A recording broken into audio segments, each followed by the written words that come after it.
चीन के वुहान से निकला कोरोना वायरस एक बार फिर से वुहान में वापसी कर चुका है। वुहान में कोरोना के केस एक बार फिर तेजी से बढ़ने लगे हैं, जिसके बाद व्यापक जांच के आदेश जारी किए गए हैं। वहीं दूसरे देशों की चिंता भी इससे बढ़ चुकी है, क्योंकि वुहान से कोरोना निकला और दुनिया भर में इसने कितना कहर बरपाया ये सभी ने देखा। अफगानिस्तान ने पहली बार सार्वजनिक तौर पर स्वीकार किया है कि पाकिस्तानी संगठन लश्कर-ए-तैयबा के आतंकवादी उनके देश में तबाही मचा रहे हैं।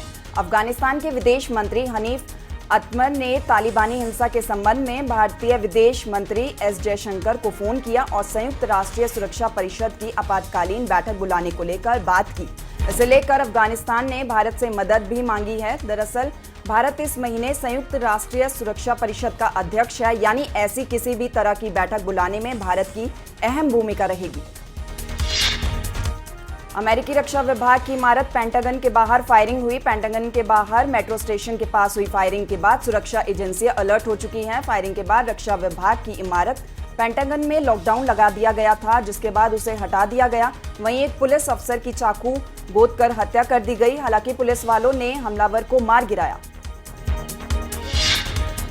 टोक्यो में ब्रॉन्ज जीतने के बाद भारत लौटी पीवी सिंधु का जोरदार तरीके से स्वागत किया गया। बैडमिंटन स्टार पीवी सिंधु ने कहा कि देश का नाम रोशन करने को लेकर वो काफी गौरवान्वित महसूस कर रही हैं और साथ ही उन्होंने लोगों का शुक्रिया भी किया।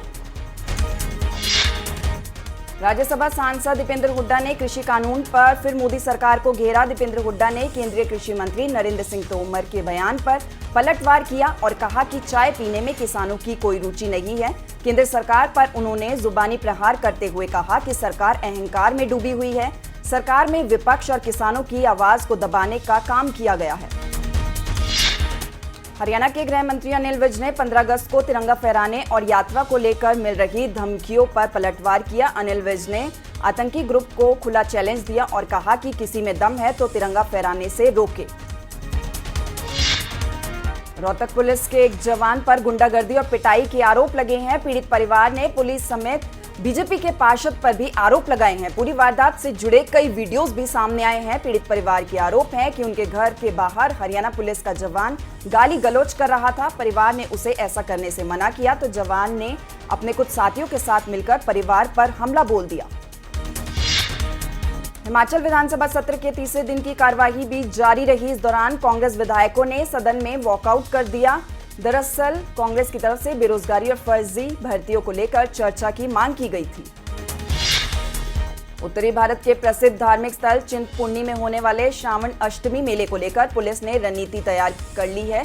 9 अगस्त से 16 अगस्त तक चलने वाले इस मेले में पुलिस की तरफ से सुरक्षा के साथ साथ कोविड नियमों की पालना करवाने पर मुख्य रूप से फोकस किया गया। चिंतपूर्णी मेले की तैयारियों को लेकर एसपी ऊना अरजीत सेन ठाकुर की अध्यक्षता में बैठक आयोजित हुई। एसपी अरजीत सेन ठाकुर ने कहा कि मेले के शांतिपूर्ण आयोजन के लिए एएसपी ऊना को मेला अधिकारी नियुक्त किया गया है। वहीं मेला क्षेत्र में चप्पे चप्पे पर पुलिस की तैनाती भी की गई है।